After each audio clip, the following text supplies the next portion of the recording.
How's everybody doing today? This is Chopping It Up Hardcore with Hal Capone, discussion number 38. Today, very special time, 4 p.m., 1 p.m. Pacific.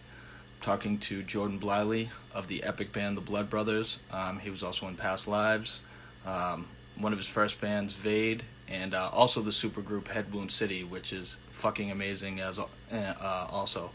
So, super stoked to talk to him. Should be a fun talk.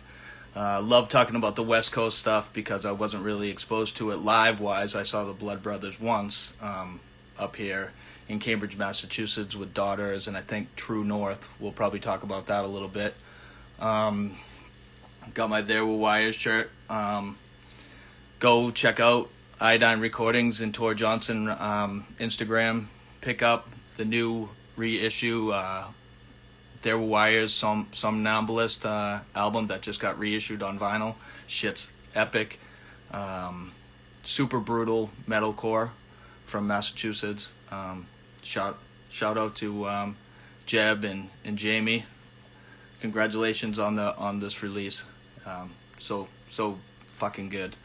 Hope everybody's good though. Hope everybody's safe.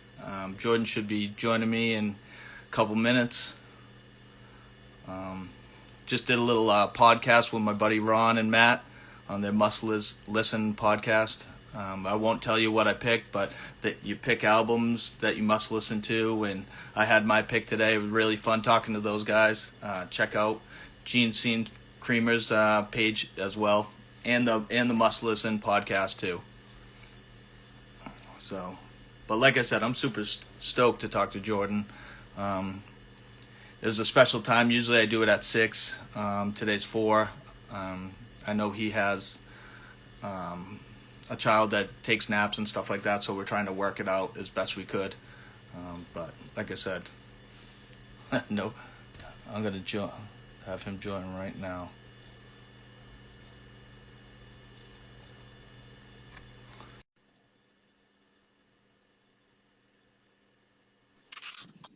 Jordan, Hey, how you doing, man? I'm good. How are you? Good, good. I want to thank you so much for taking the time out to do this with me. I know, like you said, kind of works in your schedule because you're a father, and Uh-huh. do you have one child or do you have multiple children? I have two. So I've got one eye on a baby monitor right now, and then our 5-year-old is like on a trampoline somewhere, so he's fine. He'll be fine for like a few hours. Oh, that's good. Yes, I'm a father too. I have two Oh, cool. daughters. I have Oh, nice. one that's 9 and one that's 11. So I know Fantastic. exactly how it is. Yeah, Definitely. yeah. Um, We should be good through nap time. Our youngest is 2, and she takes a good nap right now. So, but see the shit like the sketchy like glancing over is just me looking at her baby monitor. no problem. Like I said, I totally understand. I was unfortunate because my kids never wanted to nap when they were younger. They literally, Ooh, yeah, it was rough. No, that's brutal. no me time at all from me and my wife at all. So Yeah, yeah, I know how that feels. We our oldest, he's 5, and he had colic, and that was like the part of the baby book like that I would just skip. I'd be like, "Ew, colic. That sounds awful.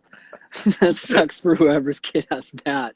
Colic, for anyone who doesn't know, is just when your kid won't sleep, and they don't know why, and it can last for a while. And our son had it bad. He had it for like I don't know, like the first like 5 months of his life. He just wouldn't sleep through the night at all. yeah, and it's a very stressful thing on the parents as well. Yeah. Not just the child, but I mean, like I said, it's Yeah, because you they're do like screaming and, and yeah, and you it's just just want to help them. You just want to help them, and this you don't know exactly what to do per se. yeah. Especially like as a new parent. I'm just gonna be looking at myself and making sure that my angle and that my light is good throughout this whole thing. All right, no Yeah. problem. Just a little background on me. Hmm. I started going to shows. My first show was in 1983. I'm kind of old. I'm bridging Sure. on 50 years old. Uh-huh. So my first show was in 1983 in Boston. I'm from New Cool. Hampshire. Yeah. I saw SSD for the first show, which is crazy. Oh, that's awesome. And then I kind of got scared, and I didn't start going to shows like continuously till about 87. And then from Okay, yep. 87 to now, I've just been going to straight shows. I've like a lot of hip hop shows thrown in there Yeah, too, because I'm a big hip hop guy too. yeah. And I also was a singer in 3 like, low key New Hampshire, Massachusetts Cool, screamo cool. bands up and That's around here. great. My our son loves Run the Jewels. It's all he'll listen to. It's like the only thing we can put on that he likes. Run the Jewels is amazing too. That last album that they put out It's great. is great, definitely. And that's the one that's on repeat in our car. Anywhere that we go, it's all he'll put on. That's great. So I've just been doing discussions with a lot of people. I've had a lot of great people on so far, and I'm glad that I reached out to you and Yeah, you're willing to do it. for sure. I appreciate the time. Anytime. So what I usually start off with is I know you're from like the Seattle area. Mm-hmm. What was the first kind of exposure you had to like the punk hardcore scene? Like, what were the bands that kind of drew you in to that genre? Yeah, so like I'll be 40 this year. So my first exposure to anything kind of punk or punk adjacent was basically like Nirvana, because they were huge when I was 12, 13 years old, and that was like the seminal time in my life where you just kind of like absorb everything. And so they were like the big gateway band for me. And then also, I was really fortunate to grow up in a city that had like a very rich all ages music scene. And there were venues kind of throughout Seattle and then the surrounding suburbs that would host all ages shows. And one that was in the suburb right next to the town where I grew up in was called the Old Firehouse. And they had punk shows like every week, every weekend, and enough kids went to them consistently enough. It was like probably like a 500 capacity like teen center essentially. Yeah. And there was enough interest, and enough kids would consistently go to these shows no matter who played, just because it was like the thing to do in town on the weekend, that the folks who were booking the shows and the volunteers, they could get like national bands to come out and play this teen center rather than playing like, somewhere in the city proper. So the first like punk show that I went to, I was probably 12 or 13 years old, and it was Jawbreaker. And it was there at the Old Firehouse Teen Center in Redmond. And the beauty of that venue too is that because it was a teen center and because it was like in the suburbs, like around where me and my friends grew up, our parents had no problem sending us there, because they knew that it was completely safe, that nothing was going to happen to us there. So I would go there like every weekend, at least multiple times a week. It's where all the bands that I played in played our first show there. And yeah, that kind of started the whole trajectory of my life, and gave me just a really great environment to grow up in, and just kind of just consume everything that was coming through, that I could, because all the shows were like $5, $3. And it was just a great supportive environment. And yeah, that was about it. Nice. Now, when you saw Jawbreaker, did it kind of? I know Nirvana kind of hit for you, but yeah, when you saw Jawbreaker, was that kind of like a different thing than Nirvana for you, or and also? Go ahead. Yeah. And also, like a second question, I know there was different types of music there too. Mm-hmm. Were you drawn to like say metalcore or like straight up street punk or something like that? So, first question, because I was so young, I would go to stuff whether or not I'd heard of it or heard it, and and I would just go to whatever. And so that first show that I went to, I really had no idea what I was seeing or the kind of impact it would have on me until later. It wasn't until a couple years later that I really got into Jawbreaker, and I saw them one or two more times, and they played the same venue, the old Firehouse, and just kind of blew my mind. But I think that the difference between seeing something like that in like a 500 capacity place, right, is that it feels more attainable. It gave me it sort of broke down that whole barrier where I was used to seeing bands like on MTV, like videos or like live footage, and it just seemed so unattainable. It was like, it was like rock stars, like at Yeah. that level, Yeah. and that I had no idea how to even begin starting my own band or anything like that until I saw it in front of my face, until I saw other kids like my age that were playing in bands. My best friend at the time had a band, and they would play the old Firehouse as well, and so I could see like, a just a straight line between, practicing in a garage and getting a show and then getting up on a stage and playing.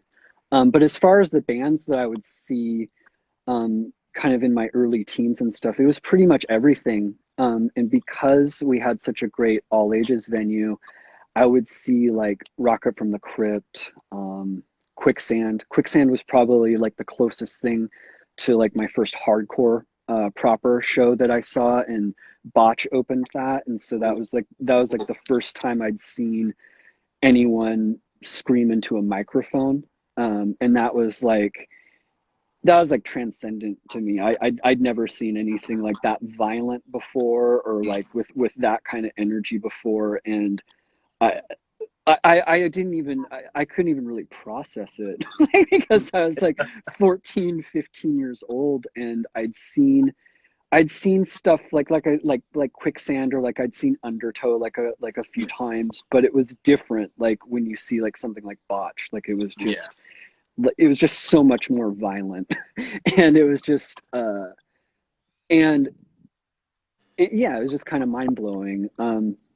But yeah, I would see like Neurosis and Bloodlet played that venue when they came through town on that tour.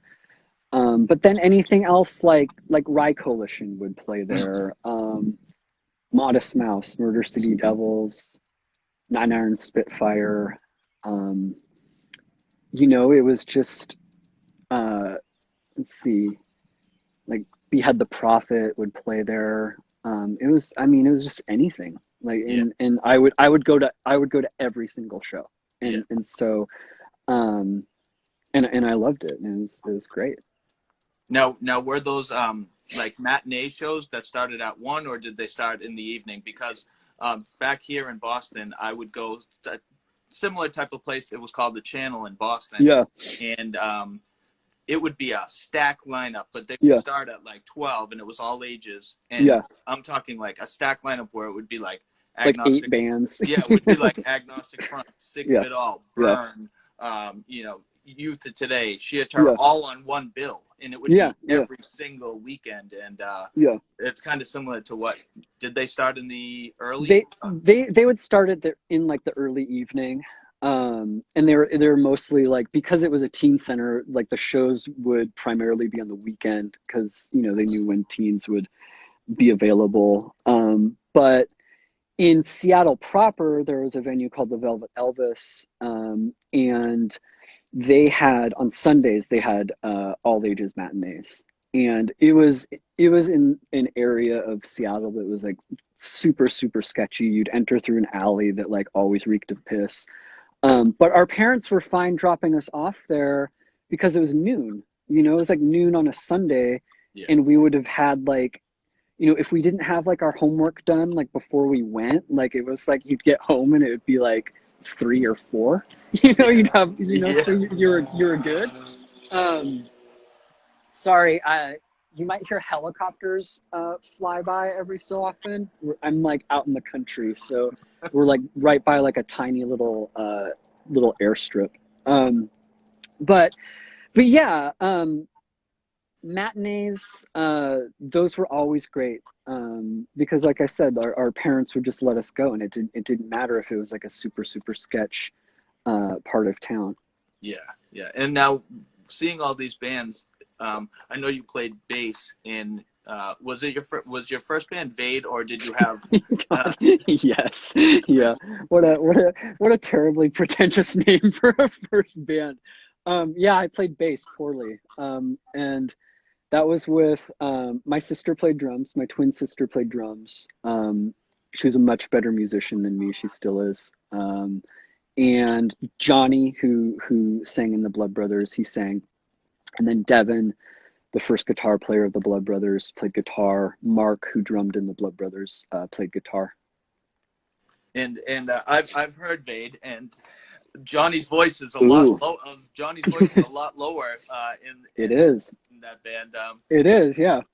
So what made you want to grab a bass, and actually this is kind of a two-parter. What Yeah. kind of spurred you to become a vocalist after playing Okay. bass?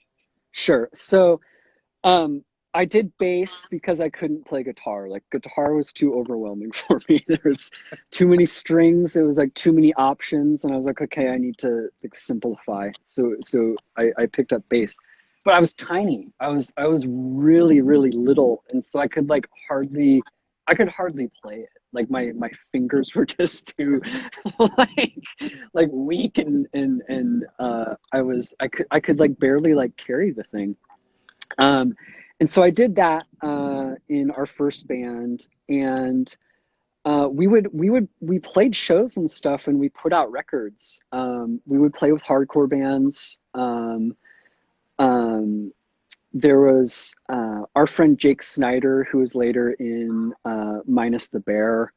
He recorded us, like he recorded our demo. He recorded like a 7-inch for us. He recorded a split we did with like our favorite band, Joe Don Baker, who's from Bellingham, who like absolutely ripped.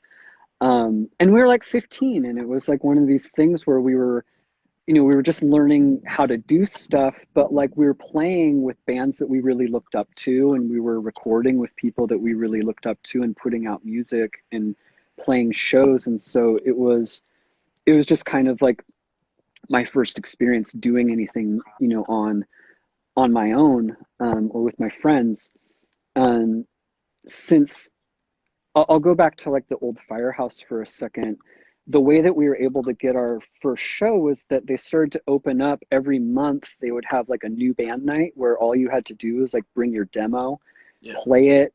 Whoever got the most votes would get on like the next month's show. And like that's how we got our first show, which is monumental for like a 15-year-old, Mm. who's just like, who's really has no idea how things work or anything like that. Um, and probably like the biggest moment in that band's existence was when Bikini Kill played.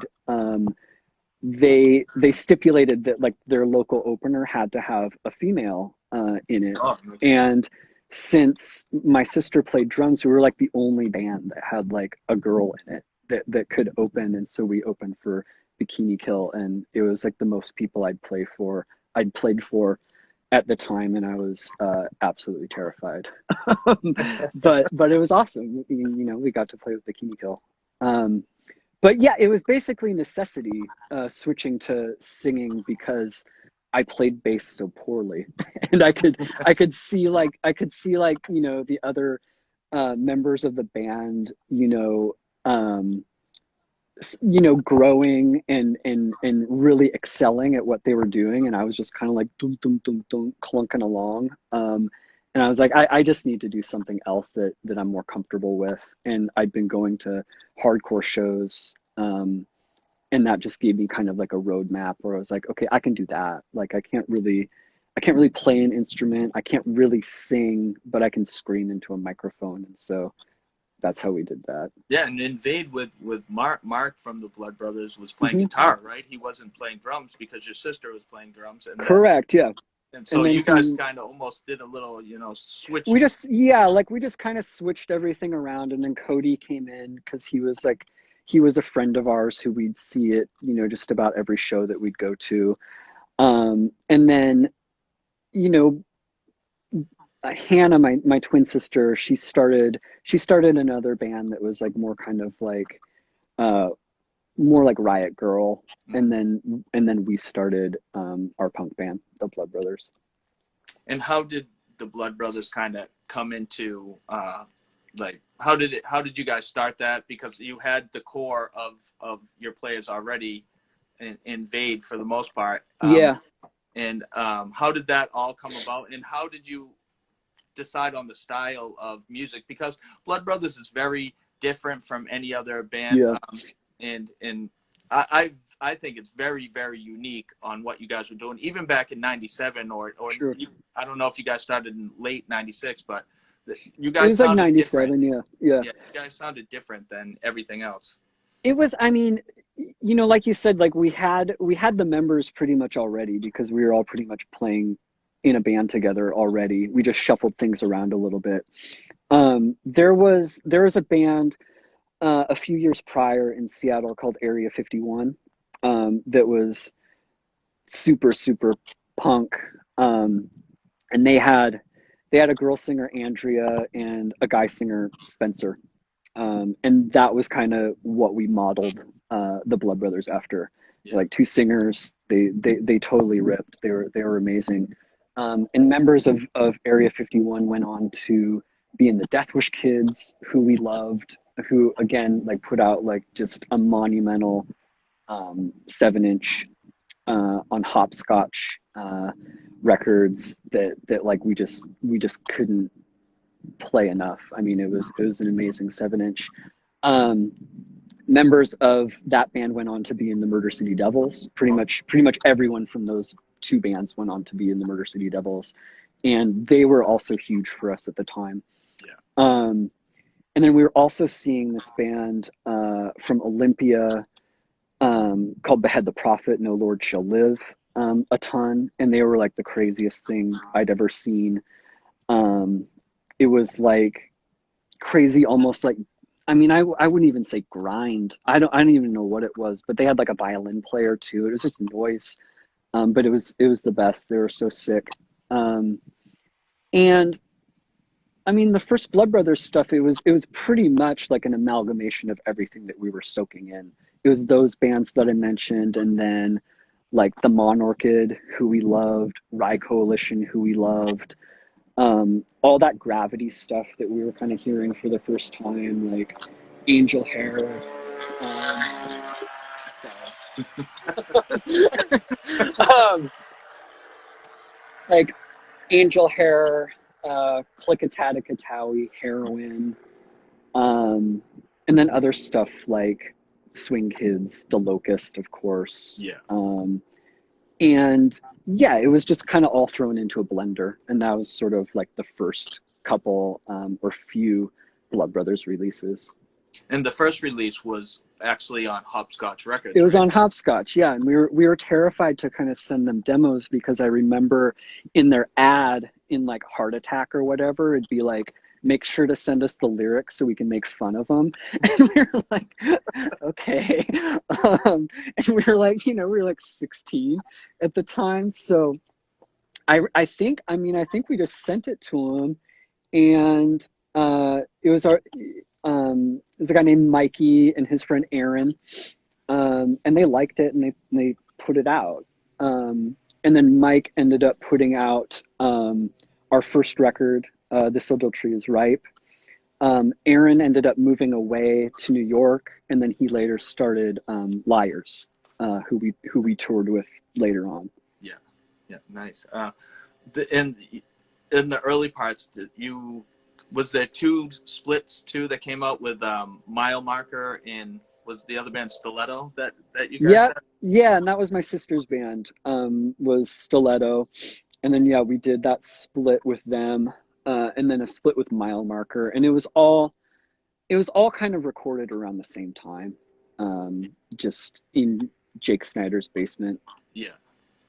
Now, in the early parts of when you guys were first together, how were your live shows compared to like when you guys went on to do massive world tours and stuff like that? They were a mess, and they remained a mess for like the entirety of our band. The first show that we ever played, I remember we had like about 8 songs together. We took our demo to the old firehouse, to like the uh, to kind of, see if we can get on a show. And we were voted in to play like that next month's show. And so we were like, okay, we have like our set. We threw in like we did a cover of Mukilteo Fairies as well, because we loved that band. And I remember we went to like Kinko's, and we Xeroxed like lyric sheets. And keep in mind that it's our first show. Mm. No one knows our songs, and you can't understand anything that we're saying. And we actually expected that people would be like singing along, and like that there'd be like a huge pit and shit. But like we were handing these out, and like our friends and like older people, like in bands that we'd played with before, were like, we don't know your songs, like we're not singing this with you, what are you thinking? And yeah, it was like probably like 15-20 minutes long. It was a mess. In those days, me and Johnny didn't really listen to what each other were doing. Like he would write his part and I would write my part, and that was like good enough. And uh yeah, that was about it. Yeah, it was. How was the crowd reception to you guys when you first started? Just I only ask because you guys Yeah, were so different sounding, and I think your sound spurred a lot of other bands to sound like similar in that vein. yeah, like super super sick bands that just I'm just kidding. Yes, I'm just exactly. kidding. Yes. um uh I think it was like bemusement and sort of general, like light enthusiasm. I Mm. think that people had seen us in our previous band, and I think that there were some people that were like kind of disappointed. They're like, they're like, your last band, like I could kind of take seriously, and this, like, you guys are like wearing all black and you have like nail polish now and like studded belts and shit. But but but yeah, we were really motivated, we were really driven, and we just kept at it, and we practiced like probably 3 times a week, and we were really serious about getting better. Yeah. And we played a ton. We just played like a shit ton. We played all the time. Um, and we were lucky to play with a lot of bands that we looked up to. And that gave us a lot of confidence, like, as when you're like 17, 18 years old, when you're playing with like your favorite bands, and you're getting to play in front of people, and you're getting to put out music for the first time. It was monumental for us. Um, also, did you guys do a U.S. tour before The Adultery is Ripe, or was that your first like U.S. tour where you kind of went across?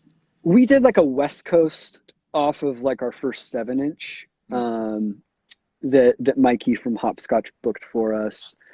And then we did our first US. Yeah, Mike was close with like the guys from like Orchid and Red Scare. And I think he just got us on that tour. It was like an already existing tour that they were on, and we hopped on, like, I think somewhere like down the West Coast, or Northwest, and then just continued through the rest of the U.S. with them. Now, were you a fan of Orchid and Red Scare at the time, or you didn't really know who they were at? I didn't really know who they were, to be honest. Like, this was like pre-internet, pre anything. I'd heard of them, and I heard that they were both super good. When we got on that tour, yeah, we didn't know them at all. we were younger. We were like a few years younger. It was our first US tour. I think, I mean, I think we were like just out of high school. Or maybe it was Cody's like summer break for like junior year of high school. So I can only imagine like how annoying we were. We were probably like the most annoying people to take on tour with.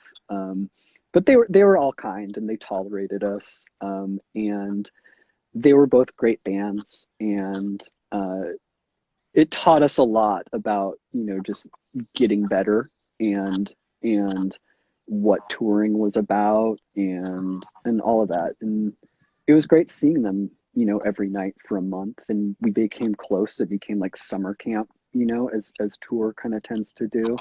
And I still kind of keep in touch with a couple of them, like, like on Instagram and stuff. And yeah, it was a fun tour for sure. Yeah, Jay from Orchid just said very annoying. Yes, yes, thank you, Jay. I don't doubt it. It's like get like a 19-year-old like traveling like the US for the first time, and like drinking for the first time, and like playing in basements and VFW halls. I remember it was always like, where are you guys staying tonight? And it was just kind of like, well, I guess you can stay with us. I mean, there's not really room. And we were just kind of like, we were just kind of tag along. We were just,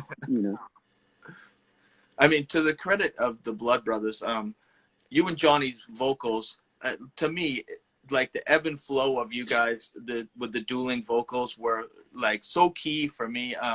The Adultery is Ripe was the first thing I ever heard yeah, from you guys. I was kind of late in the game, like, obviously 3 years later, I finally heard you guys. Just yeah, being from the East Coast, I was trying to suck up as much as I could for heavy music. And my friend yeah, Tony Lombardi was like, "Oh, you got to listen to this album." And yeah. I was, I knew Second Nature, Hmm. because Like Coalesce and casket, like, yeah, yeah, Coalesce and Casket Lottery and stuff like that. So I was like, oh shit, this is going to be pretty good. And then when I played it, I was taken back, and I was yeah. like, it was something that I hadn't really heard, but I loved it like right from the get go. Well, thank And you. the lyrics were that I think the lyrics and you and Johnny's vocals were what captured me so much in that album, because um, it's very descriptive, and Mm, it's like it's almost sexually driven, like yeah, the like a feminine and masculine overtones to it and yep, stuff like yep. that. And a lot of bands weren't doing that at the time, I feel. And I don't know, it was just so new and refreshing to me that I was drawn to that album so much. And now it's my favorite album still. I love all Oh, the thank you. five full lengths that you guys did, but Yeah, almost because that was the first thing I heard and I fell in love with it, that yeah.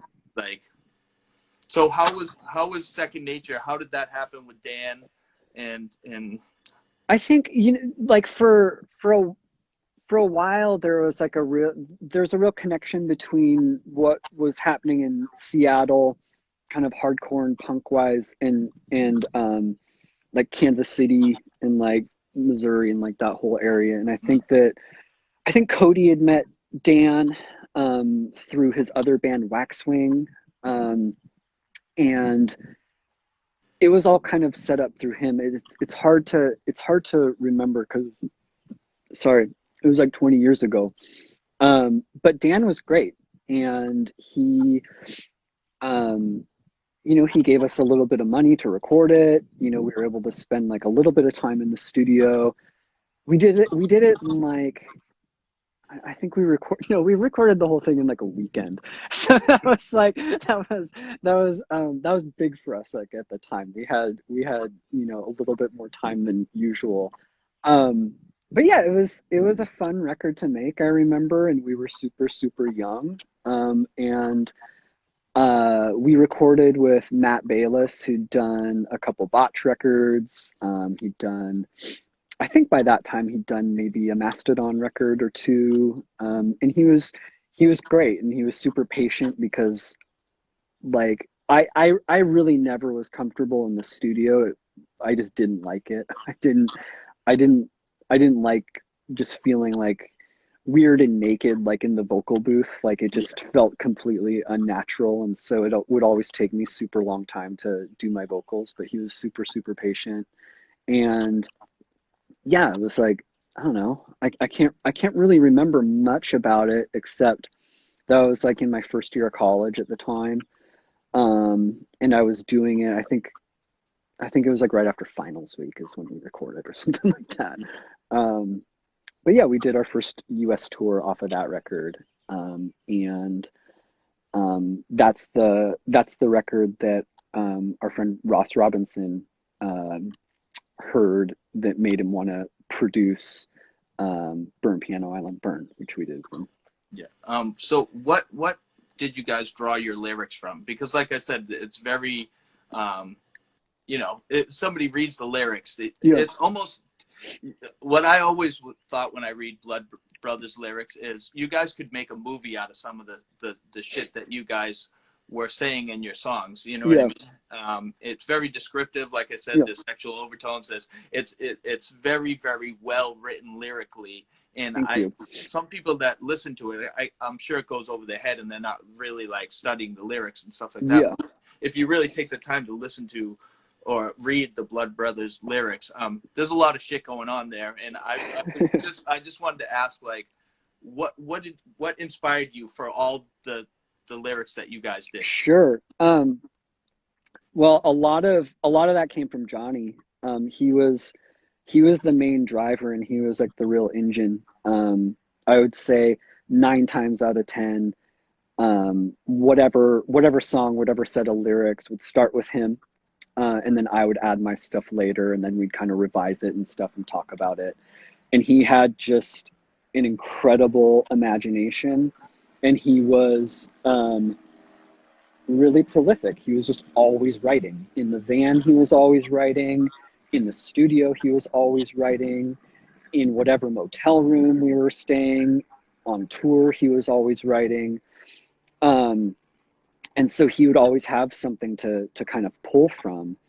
I think as far as like general influences go, the main ones would be stuff like Leonard Cohen, um, Nick Cave, Bob Dylan, um, and then authors like when I remember being like 18 or 19, my friend Adam introduced me to Jerzy Kaczynski, a book called The Painted Bird and then Steps. And those really like blew my mind wide open. And if you read those books or if you've read those books, you'll like the imagery just kind of jumps like right off the page. Yeah. Same thing with Leonard Cohen. It's like it's just imagery and wordplay and um, and just stretching what you can do with language, really. And so what we would, I think, just kind of as a general rule, is like what we would strive to do is, you know, if we were singing a song about, say, war, for example, we just try to put it in terms that were, a little bit more surreal, a little bit more obtuse, that really got down to, maybe like the psychological level, and try to do it in a way that was creatively engaging and sort of coming at it at a different angle than what we'd kind of seen before. But if all the the kind of authors and musicians that I mentioned before, you can find a lot of Blood Brothers in like a Jerzy Kaczynski book or like a Leonard Cohen record, And I think the crossover effect that you guys had also, you'd get like, metalcore kids, power violence kids, emo kids, Yeah. like it seemed like your crossover appeal, like everybody seemed to enjoy Blood Brothers for the most part, because I mean, it had a cult following. What's not to love? I mean, exactly. I mean, you guys did have a cult following where, Yeah. you know, um, you drew from all different crowds, and I think it worked, very well, as you I guys think went on. I think too, like the the thing that I kind of noticed, and what I've kind of experienced when people will talk to me about lyrics and stuff like that, is if you leave things open ended, and if it it allows for like every reader to kind of pull something different from it, Mm. and connect to it in kind of a different way. And so um I found that a lot when I would talk to kids about, like, how did you come up with this idea for this song? And I would, maybe tell them, and they would think that it was about something completely different. um and that's what I like about kind of engaging with words and lyrics, is that you can, that kind of back and forth that you can have, and the fact that someone can take something completely different than you intended, and completely different from, maybe how someone else heard it. Yeah. Somebody just wrote they were into Linkin Park as a kid until they heard Adultery. Weren't we So all? that's what I'm Yeah. saying. That's what I'm saying. It's Yeah. it's a crossover where Yeah. somebody grabs a hold of the Blood Brothers and they like a certain something else. It could turn them to something that they haven't really been exposed to. Yeah. Yeah. And I think, like, we also started going on bigger tours and opening for bands that were a lot bigger than us. And I remember the reactions were well, they were really polarizing. Like, some nights we'd get like batteries thrown at us, but some nights we would really connect with people. And then when they would come to like our shows later, like our own like kind of headlining shows, I felt like we were sort of inviting them into like a slightly different world than what they had seen before. And that always felt really great, you know. Yeah, with the batteries thrown at you, was that because was that only because that, like, I feel maybe like metalcore kids or hardcore kids Yeah. that are into like harder stuff and Hmm. tough guy masculine stuff. Yep. You guys had a little bit of the sassiness Yep. in your music. Is that what kind of like butted heads? I think there was that. There, and like the whole presentation of it, and which I always loved. I really loved that Johnny was very fearless in what he did, and did not care, like, honestly did not care one iota what anyone thought of him. And as much as I would like to say that I didn't care what people thought of me, there was like a part of me that would be really bummed when people were throwing batteries at me. Um, but he just didn't care. He would get into the audience. He would do whatever. He honestly didn't care. He was really fearless. And if you notice, like, the register of his voice like progressively got higher and higher and higher, like as like our discography went on, and he was just always pushing himself. And he was always trying to push things further. And it was really inspiring to work with someone that had that attitude towards everything. Mm. I loved the fact that, like, our music was really, really heavy, and can get really kind of crazy and mathy. But then you had this, kind of like this kind of unmasculine kind of layer over it. But yeah, like you're saying, like we would go and open for a band that would be like super tough, and a lot of their fans would have like a hard time with it. And we got, it'd be like a lot of homophobia, a lot of like heckling, a lot of booing. It's like we would, we there was like a whole 7 week tour that we did. We were opening for like a bigger band, like the venues were maybe like 3 to 5 thousand capacity, and we would play like our first 4 songs without a break, and then the booze would just rain down. It would be like we'd be like tuning or drinking water, and it'd be like 1,000 people giving us the finger, and then like the other half would be like kind of into it. It was great. Yeah. Now those earlier tours, what were some of the bands that you loved playing with around the United States or even Europe? Like, what were some of Sure. the Yeah. bands that you really enjoyed? And I'll also ask you, since you wrote on your story, Yeah. what bands did you not like touring with? Like, Sure. the first one is what bands did you enjoy like touring Yeah, with and watching? I'll tell you both. So one of my favorite tours that we ever did was we did a U.S. or excuse me, a European tour with Liars. that was like 5 weeks. And it was great because, as I mentioned earlier, Aaron was an old friend, and him and our friend Mikey put out our first 7 inch. And then to kind of reconnect with him when he was in that band was great. And then the other members of that band, Julian and Angus, were just the sweetest guys ever. And they had just released They Were Wrong, So You Drowned, which was like a really challenging record in their discography. And um, I thought it was amazing. But it was like really polarizing for people who loved their band. And we went on a tour with them, and it was like these two really mismatched bands. And we shared a bus together. Uh, and it was like family. We didn't know them too well when the tour started, but by the time it ended, it was really emotional because we got really, really close. And I just loved watching their band every night. It was before they put out Drum's Not Dead, but they were playing a lot of songs off that record. And so like they were really like confounding like their own fans because they had a record prior that was a lot different than what they were doing at the time, and then we were confounding their fans as well. So it was just like it was just freaking people out for like 5 weeks straight, which was really fun. And they were some of the best people that we've toured with. I loved touring with Against Me. That was a tour that we did in like 2004, 2005.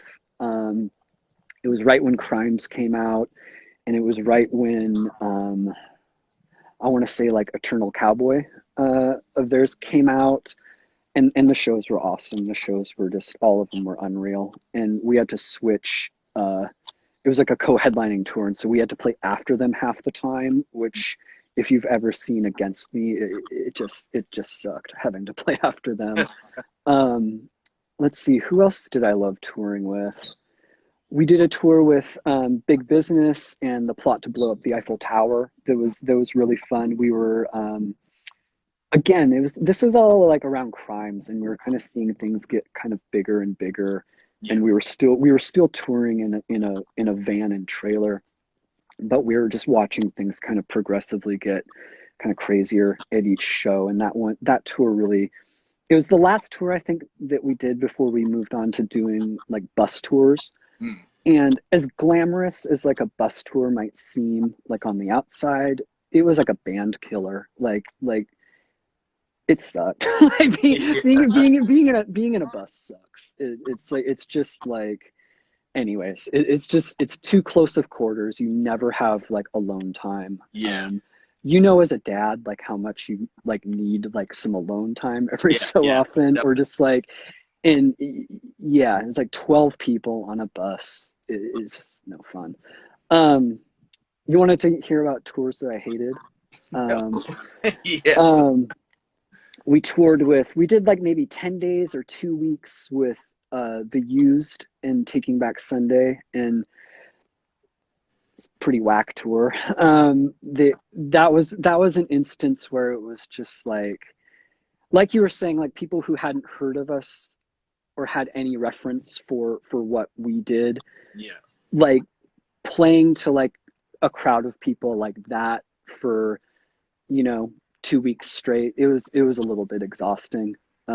We weren't received that well, and they used their it's Yeah. not my just Yeah. not my Not thing. my thing. Yeah. Not my thing. um the other one that was really tough, probably worse because it was so long. We did like 7 weeks with Coheed and Cambria, and that was the one that I alluded to earlier, where it was like we'd play 4 songs, and then it was like pandemonium of this like booze and like fuck you, and like to have like 2,000 people yelling fuck you at you every night.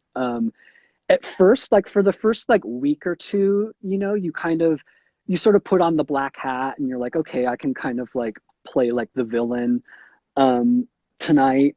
And um but then after like week 5, it's just exhausting. You're Yeah. like, it's just to just be in that kind of negative environment for that long, it it got really old really fast. And I don't know what was going on with their band at the time. I can't say how they were.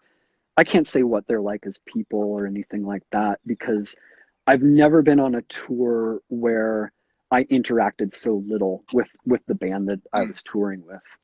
And it wasn't like some stadium tour. It wasn't like we were opening for like whatever the fuck like stadium band. It was Yeah. like, they were like generally probably came from like hardcore or like Yeah. metal, and so we're like, yeah, we're going on tour, and like all the stuff that you kind of expect of like kind of going on tour with a band, that like you become close, that you kind of roast each other each Yeah. night and sort of like, become like, kind of like a little extended family. It just didn't happen Yeah. at all. No camaraderie at all with. No, it got really weird because at a certain point we were like, it takes more effort not to say hi than Yeah. we've been like touring with you for fucking 4 weeks now, and I don't think like I know your name. Or like I don't think I've been introduced to you yet. Like, what the fuck is going on? Yeah. And I remember, we were used to just kind of like, roasting people that we were on tour with. It Yeah. just kind of becomes par for the course. And I remember I've told this story a lot, but I'll tell it again because it's kind of great. They had this big, like kind of like 20-30 foot like guillotine, right? Like with wings. It was like this big stage prop thing. And I remember Mark, our drummer, who's like the nicest guy in the world. He's if you don't like Mark, like, you're probably an asshole, because he's just the sweetest, like most affable guy. And he's looking at this guillotine thing, and he goes to their drummer. He was like, he asked him, like, so he like teased him. He was like, can I use that to slice my bagel? And he like their drummer got so bent out of shape about it that he didn't talk to Mark for 2 weeks. But this was all unbeknownst to us because no one was talking to us anyways. So Yeah. so like we had no idea. And then like 2 weeks later into the tour, sorry, helicopter. So like 2 weeks later, like into the tour, like they had like one of their like tech guys come up to Mark, and he was like, Josh is ready to squash the beef. And like they had to like sit down and like have like a sit down like talk about it. Like, I didn't like what you said about the guillotine, Oh man. my And god. Oh my he's like, god. what? He's like, what? He's like, you're making fun of, like our stage show. And he's like, what? That was 2 weeks ago. Like, what are you talking about? And anyways, it just wasn't a good fit. Like we got through it. We were done. Um, you know, like, I don't know. It was not fun. It was 7 weeks of just kind of like, we'd put our head down, Yeah. play the show, go to the next city. Yeah. Lex from Daughters wanted me to ask about the van that you guys were in that killed some deer. Oh, geez, yeah. Okay, so yeah, we were on tour with, this was probably like 2005 or 2006, and it was a tour we were doing with Daughters and Chromatics and Kill Me Tomorrow. And we were driving really, really late at night. It was maybe around like, maybe between like Houston and Louisiana or something like that. And Morgan was driving, and a deer jumped out in front of us, because like, when they get lost in the headlights, they Yeah. don't just stay still. They Yeah. like, Yeah. They hop. yeah. And so he hit it with our van, and it sliced in half, and then like half of the carcass then flew into Daughter's van, and like hit, like I think like landed on their windshield. Oof. And it was traumatizing. Like we had to pull over to, what are they, like one of those like pilots, or like road stops, Yeah. Yeah. and like pressure washed like guts like off the van, and like really really like get in there with like a squeegee and like a pressure washer. And yeah, that was about it. I don't like no one was hurt, thank God. I think earlier in that tour, daughter's van maybe like fell into a ditch or flipped, or just one of those like really like terrifying things that happens when you're touring with like a van in a trailer. Yeah. But yeah, this time it was like, yeah, no one was hurt, but it was just like super super metal, like just guts everywhere. And what was your how did you like touring with daughters? I loved it. I'm friendly with Lex Yeah, and Nick and John. I love those guys. What was your take on daughters at the time? And I loved it. did you know them beforehand, as the sunsets, or like early daughters when they were really really I didn't know them beforehand. We met them. Um, we we met them in Boston. They opened a show for us at the Middle East Upstairs. So, that was the first show I saw of Blood Brothers, and the oh, only cool. show. Yeah, True Oh, North played, right? yeah, yeah. And so daughters opened, and what I remember from them was just like they had like a wall of like PV full stacks, and I hadn't seen like PV full stacks like in like I don't know ever. I didn't know anyone who played PV full stacks, but I was super stoked. I was like, this is gonna be awesome. And then they played, and it was they're amazing. They're an amazing band. And then I think they would play with us like just kind of here and there, Yeah, right? Like when I think we played like Worcester with yeah, Worcester, them. Worcester. Yeah, Yeah. Um, and we were always friendly, and they were great. And then this tour that we did with them, like we were doing a full US tour, and they hopped on for like maybe like 10 days of it, and they're awesome. I love that. I love their band. uh I loved all the members. I love Lex. And their last record that they did after like their extended hiatus is like one of my favorite records. I thought it yeah, was incredible. yeah. Yeah, the last album that they just dropped is so good. I think they're just getting better and better and better. Even though I love Chaotic Daughters in the Hmm. beginning, like that's like some of my No, favorite this is stuff. it's awesome. Like it's all I celebrate the entire catalog. Yeah, Um, me too. I agree. I do too. but yeah, the last record, the thing that I loved so much about it is that when bands come back from a hiatus, or bands do like a reunion tour and then decide to do a new record, I can't think of many examples of bands that have done that where I've liked the record more than what they'd done prior. And this record I thought was just phenomenal. I thought it was incredible. Lex just said Blood Brothers was one of my favorites to play with. Oh, thanks, Lex.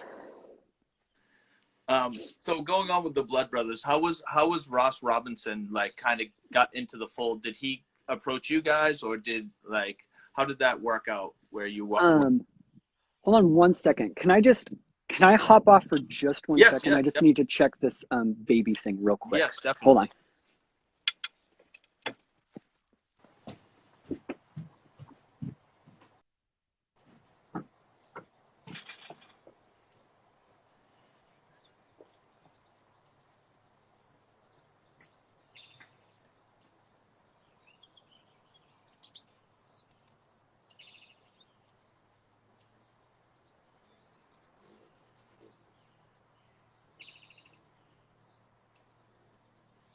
The great thing about the silence is there's birds going on, so it's not complete silence.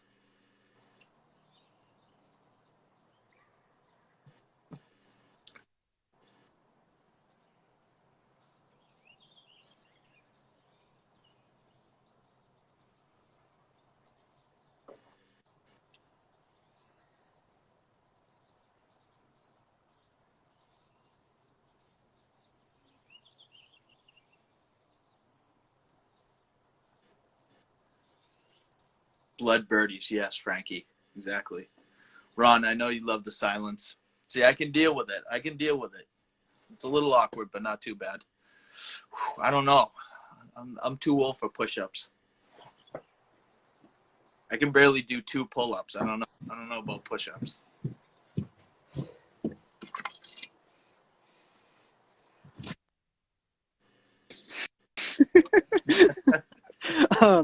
Okay, sorry, false alarm. So Ross Robinson, what was the question again? Sorry. First off, while you were gone, it wasn't complete silence because you have a lot of birds going on in Okay, the yeah. background there. So it wasn't as bad, without complete silence. Very So nice. Okay. I like the bird sounds that I was hearing there. It's very idyllic up here. We're in Qualicum Beach, British Columbia. We moved to Canada to get away from. We were in Los Angeles, and it was just with like the pandemic and everything, and trying to raise 2 kids, it was just too much. And so we moved up. My wife is Canadian, and so we've been living up here, and it's awesome. Someone wrote March of Electric Birdies. Oh yes, yes. So. I'm glad. It's like good soothing sounds while I. That's great. It wasn't that bad actually. Lex told me to do some push-ups, but Okay. I think I'm too old to do push-ups on on camera at least. Yeah. I don't want to. And I'm too frail. But real quickly, Ross Robinson, how did he get in touch with you guys to work with you guys, and how did that happen? Yeah. So he heard us from a mutual friend, from like a friend of his. He heard This Adultery is Ripe. He had a thing going where he'd always just ask like his friends to just send him stuff that he thought, or that, what am I trying to say here? That they would want him to hear, and so he heard This Adultery is Ripe and really loved it. And then I think my like Hotmail address was in there like as the contact. And so he had his manager email me, and I vaguely recognized the name Ross Robinson, although I had to look it up. And it was like, oh, it's the guy who did like Korn and Limp Bizkit. Like, no, not interested. We're like, okay. And he, to his credit, he was really patient and he really wanted to do it. So he, we ended up talking to him and like had a lot of conversations kind of back and forth about what it would be like, and kind of, how much he wanted to record us. And we finally decided, yeah, we were game to do it. He'd done that at the Drive-In record. And I think Morgan maybe like called up like Omar or Cedric and asked them like what it was like working with him. And yeah, we ended up spending 2 months in Venice at a studio kind of right down the street from his house. He lives on the beach in Venice. And we made Burn Piano Island Burn with him. And it was unlike anything that I'd experienced at the time. It was like, one, like I'd said with like Adultery, like we did that in a weekend, and we did March on Electric Children in like a week. And so like the idea of, spending that long writing songs, recording them, like we had all the songs written by the time we got to the studio. So it was like 2 months of just straight recording. Yeah. And yeah, it was unlike any experience I've ever had. And I'm trying to think of like how to kind of sum it up. He like, it's like recording with someone who believes like with every fiber of their being that what you are doing is vital and important, and that his job is to facilitate getting the absolute best out of you. And he pushes you to reach like beyond whatever plateau that you've hit, And it's it's a really powerful experience having someone believe in you so fully, and having someone like push you to that level. um I think that, like, as far as like the nuts and bolts of recording, everything would start with the drums, and we would record live whatever song we were doing like that day. All of us would be in like a little room together, and it was very important for him that we record live, Yeah. and that we all be in the room together, and that we all understand exactly what the song was about, what we were doing in there, and that we were building something, um, you know, transcendent. Mm. And I was 20 at the time, and so I wasn't as receptive to what he was trying to do with us than I should have been, because like when you're 20, you're just like, Yeah. like I know what I'm doing. I've done 2 records before. I've done a couple tours before. I don't need like this outsider telling, like, asking me what these songs are about, or like Yeah. this outsider, like, pushing me to like do it again or whatever. um but what he got out of us was like the absolute best that we could have possibly done at that time. Yeah. um and he got us listening to each other in a way that we hadn't before. And I mean, just the drums alone, like the amount that he got out of Mark was phenomenal. If you look at like how Mark progressed from like Adultery to March On to Burn, it's Yeah. ridiculous. Yeah. It's and um he was responsible for really harnessing that. And you know it like I said, like there was a lot of resistance on our end, because it takes like a lot of, you have to be a little bit vulnerable, and you have to let down like a lot of ego and a lot of self to sort of contribute to a collective work like that, if that makes sense. Yeah. Yeah. And as a 20-year-old, you're just full of like ego and self thought. You know what I mean? Yeah. Like my main thought is like, well, I want to sound really good, and I want like my part in this song. And Yeah. I think that's how a lot of 20-year-olds write songs, where Oh it's yeah. like, this is my part, I want it, or like whatever. Yep. And just, he would get us to just strip down all of that, and just work towards the collective good, and push ourselves. And yeah, it was a transformative experience, and one that I was really, really fortunate to be able to do again, like a decade plus later, when we did the Headwind City record with him. Yeah. Yeah. Because he did the New Wave of Violence, right, on the Head Wound City. Hmm. He worked on He that, right? did. Yeah, yeah. And that time, like, I was, we did Burn when I was 20, when we did Burn. And then when we did the Headwind City record, I was 34, 35. Mm.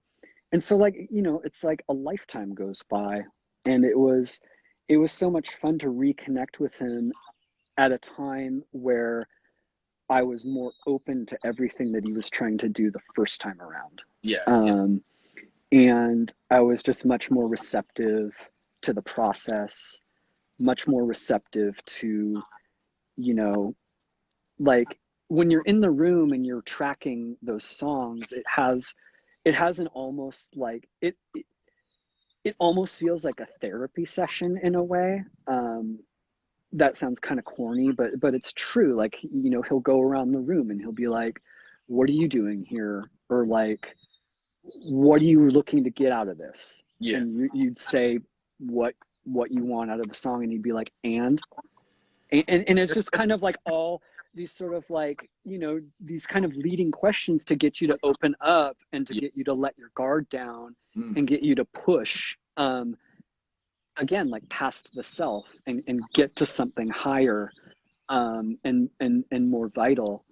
uh, and when you're doing that with 5 people plus a producer all together, it takes on this it's just a really beautiful kind of communal like experience to have.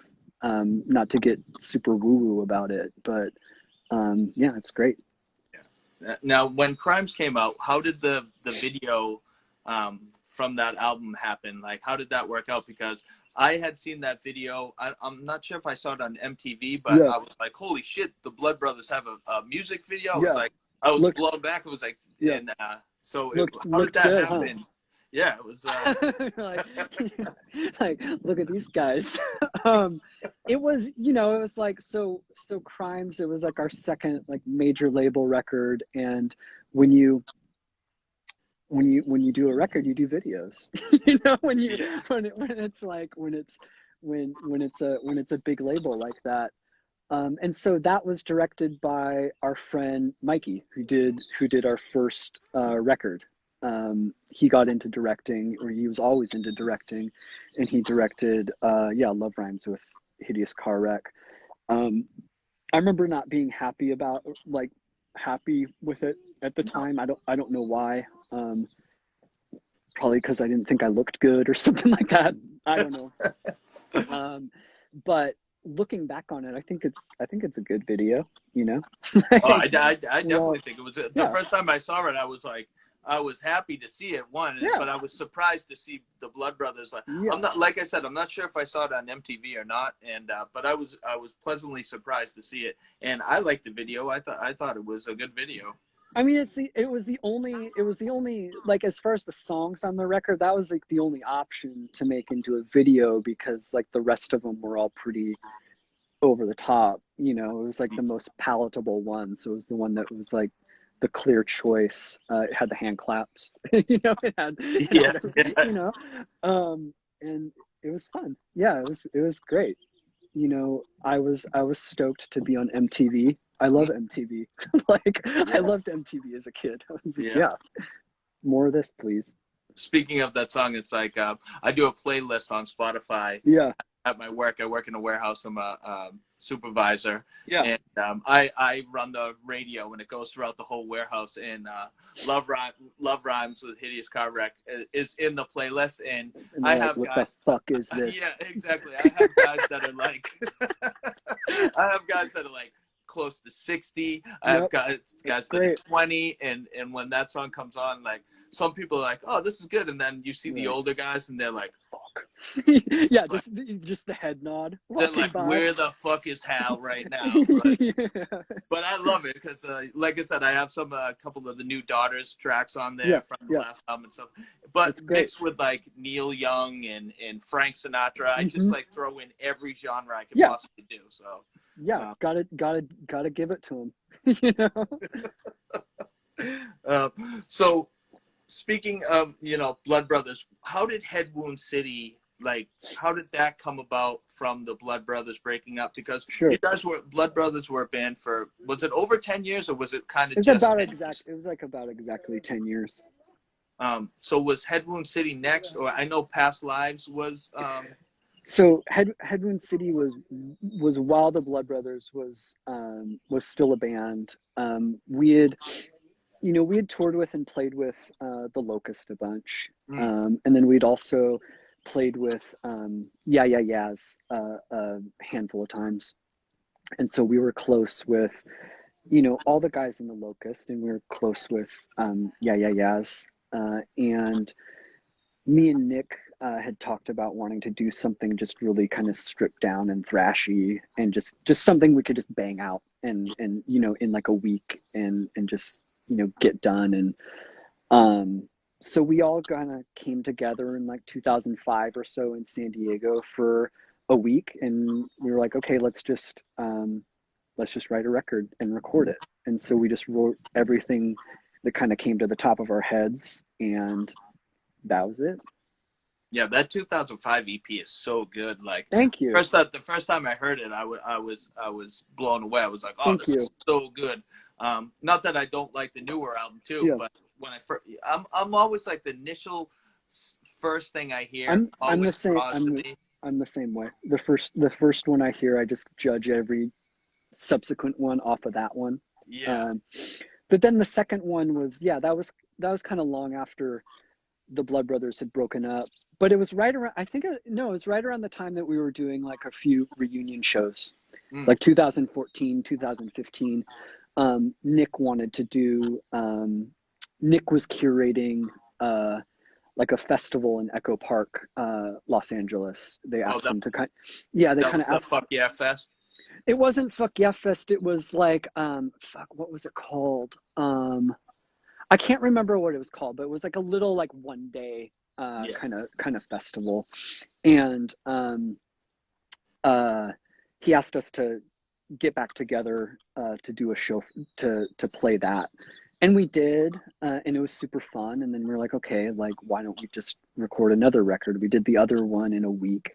Let's get together and do.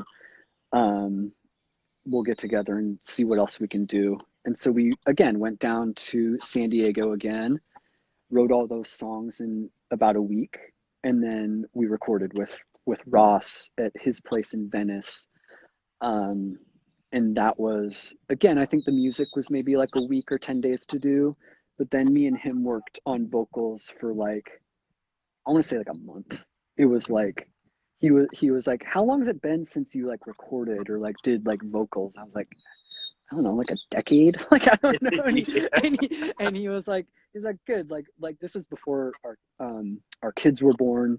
I was between semesters at school at the time, so I had some time on my hands. And he was like, just come by every day, and I want to get you into like tour shape. I want to like, you know, I want to work with you until like you're like 3 weeks into a tour. Mm. And so that's what we did, and just like blew my voice out like every night for like 3 weeks straight, and then just sang like I think by the end I was just doing like one take of like the songs, Yeah.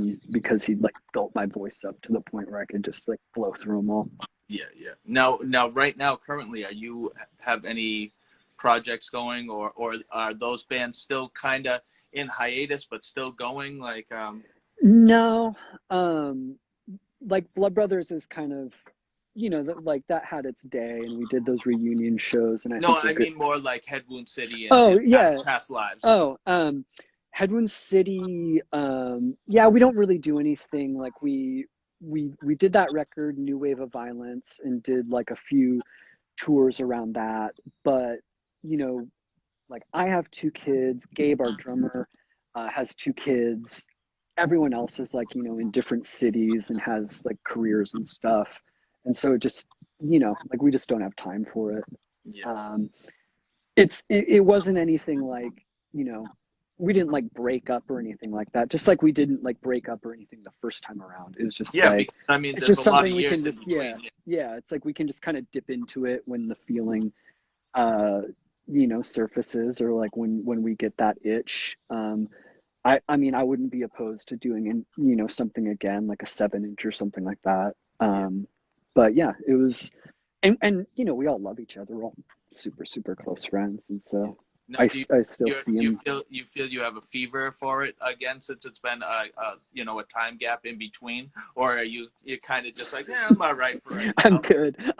I'm good for now. Yeah, I feel like um yeah, I'm good. I've got my family, and I do writing, and so that stretches like that creative itch in me. Yeah, yeah.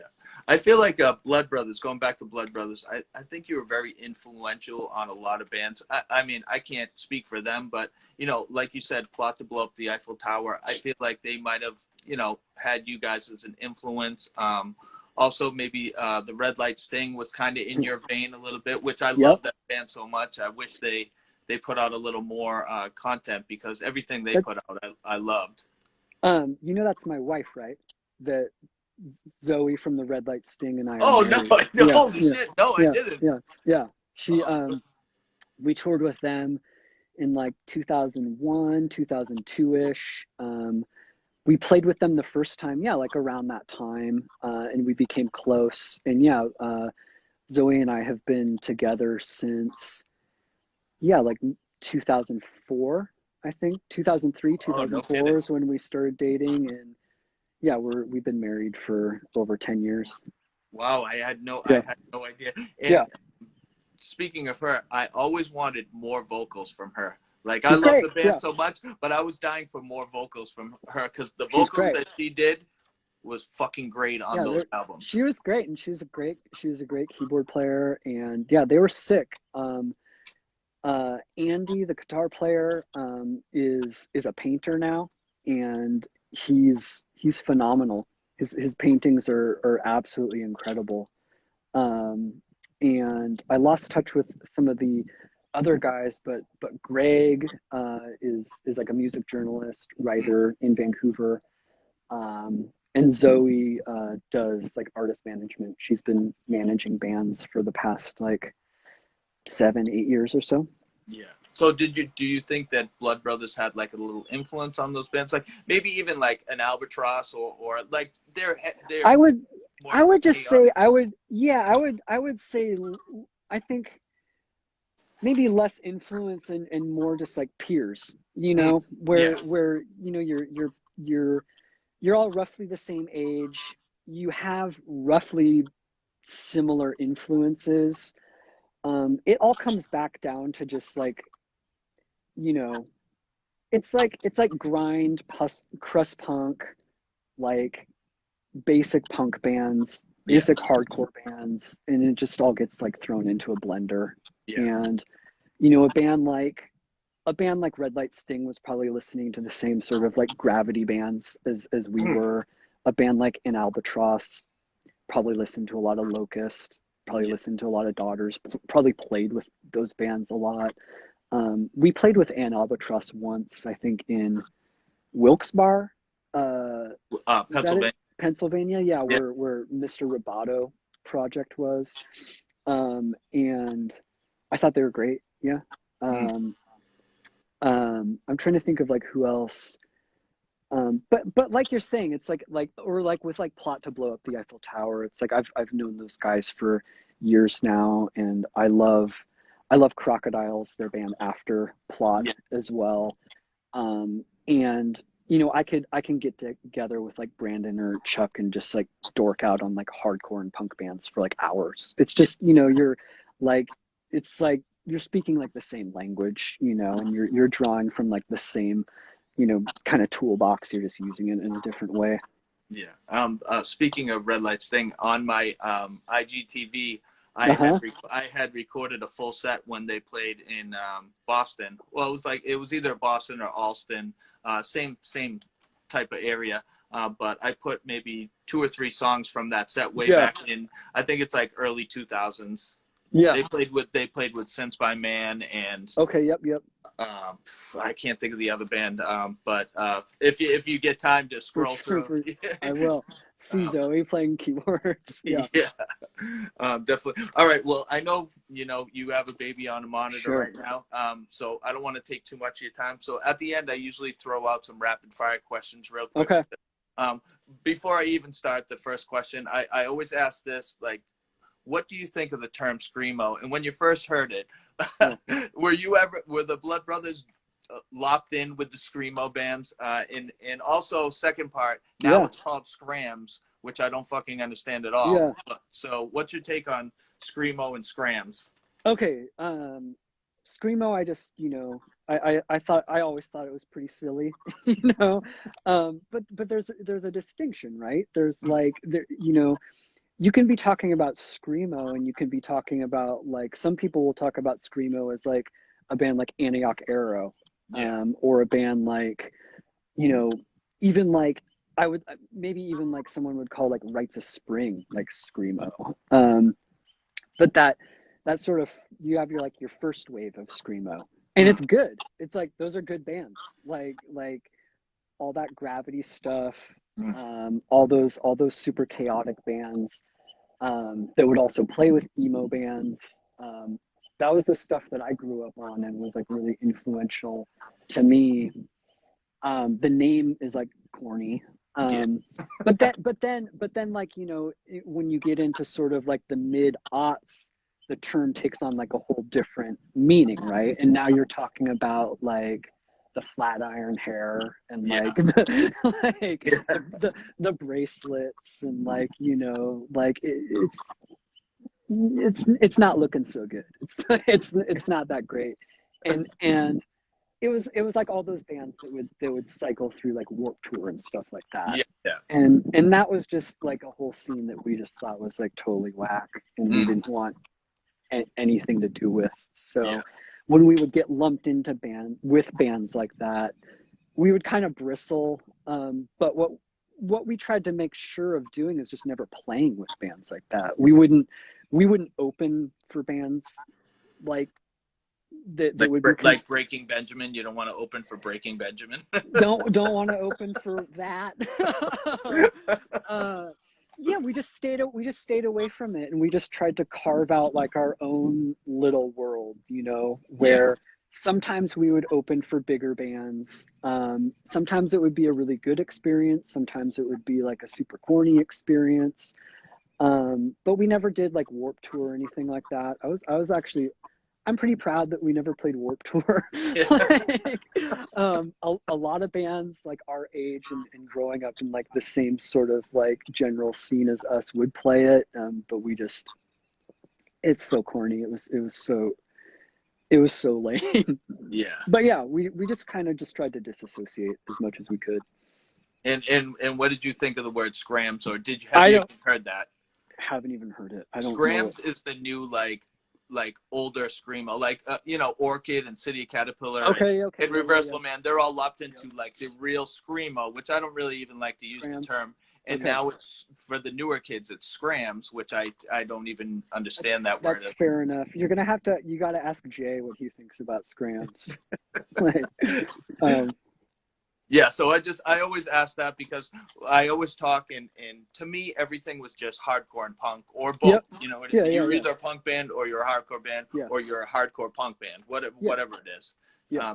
Because back in the day there was no screamo name anyway. No, no, it was just I I agree. That's what I would call it. I would just be like when people would ask, when I'd be at like a family function, and like my mom would introduce me to like whatever friend and be like, my son's in a band. Like I wouldn't call it like a fucking screamo band. Yeah, yeah, I'd be like, oh, I'm in a punk band. punk band. Yeah, yeah, That would be, I wouldn't even say hardcore because they like, yeah. They'd be like, "What's they'd be hardcore?" like, what's that?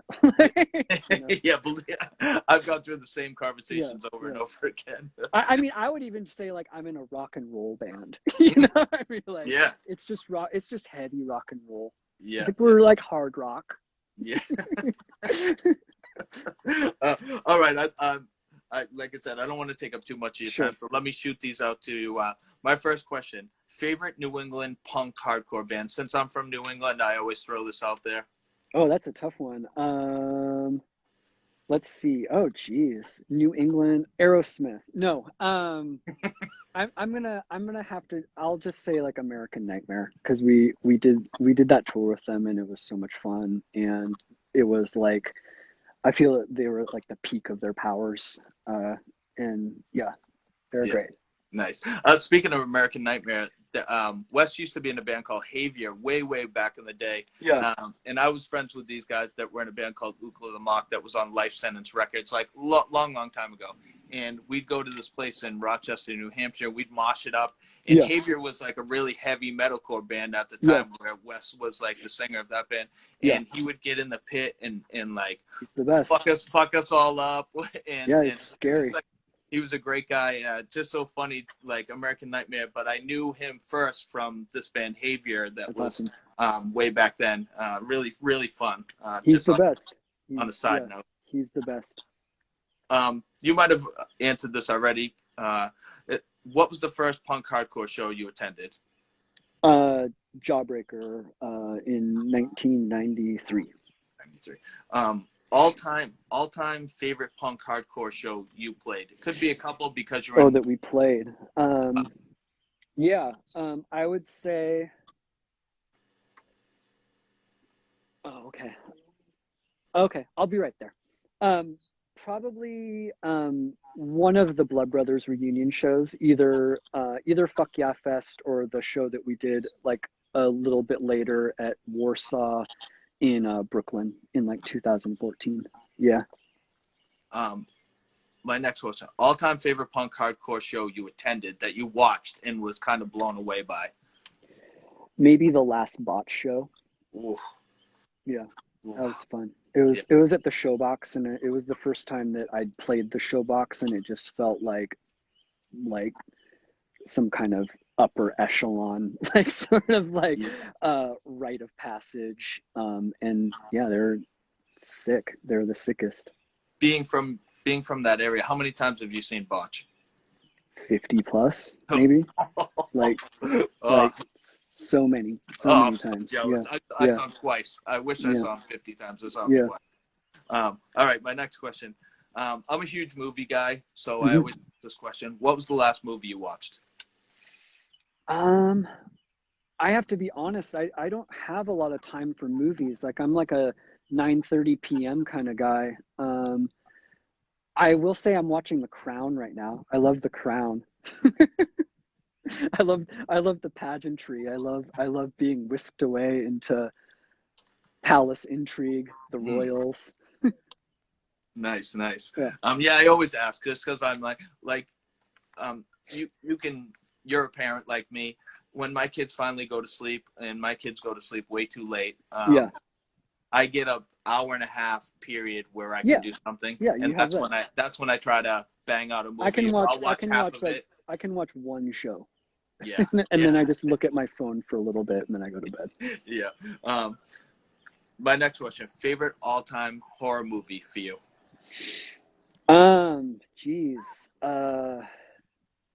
You know, uh I love Let the Right One In.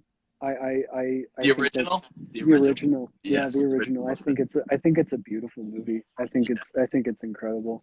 Yeah, that is Um, a really good movie. yeah. Um, I don't watch a lot of horror, so it's tough for me. I remember I mean, the Nightmare on Elm Street movies were huge for me when I was in like fourth grade. Like yeah, I had a friend whose parents would let him watch like rated R movies, so we like burned through all of those, and they like blew my mind wide open. yeah. I love the first like three, and then after that, it kind of gets a little. It gets a It little gets a little spotty. cheesy. Yeah, it gets Yeah, a little cheesy. yeah, Um, Also, I'm a huge comic book guy. I yeah, read a lot of independent stuff. I was a yeah, huge like DC Marvel guy when I was little. yeah. Um, for you, DC or Marvel? Oh, I've got something different, my friend. I was into Image.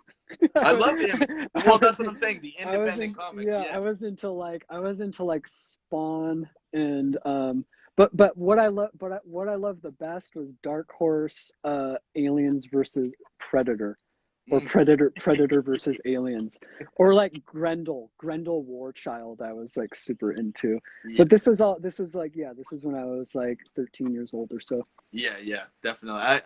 I haven't like caught up on it, but I was huge when I was little, and like I said, I was huge. Image is doing a lot of great things now. A lot of, you know, real good writing that you're not getting Yeah, from DC and Marvel. I yeah. mean, you can only rehash the same stories from those superhero things, anyways. But I remember Johnny was super into the Max. yeah, the Remember map. the Max? Yeah, yeah, Yeah. All right, I got two more questions for you. If you've been listening to hip hop at all, I listen to hip hop all the time. I've gone to a ton of hip hop shows. What have you been listening to for hip hop, and whether it be old or new? yeah. What have you been listening to? Run the Jewels 4. Like I said earlier, it's like all my son will listen to. So that's in heavy rotation. I'll always listen to Dipset. Always listen to Cameron. Um, I mean, this week I listened to some DMX. Uh, Rest in peace, and Max. absolutely, rest in peace. Lex says Lil Kim. Absolutely, Lil Kim hardcore is so good. Yep. Um, I mean, oh, good. Okay, sorry. um, No, I and totally understand. let's see what else. What else? I'm blanking. I always blank on this kind of stuff, but I mean, I'd say Dipset is probably like some of my all-time favorite.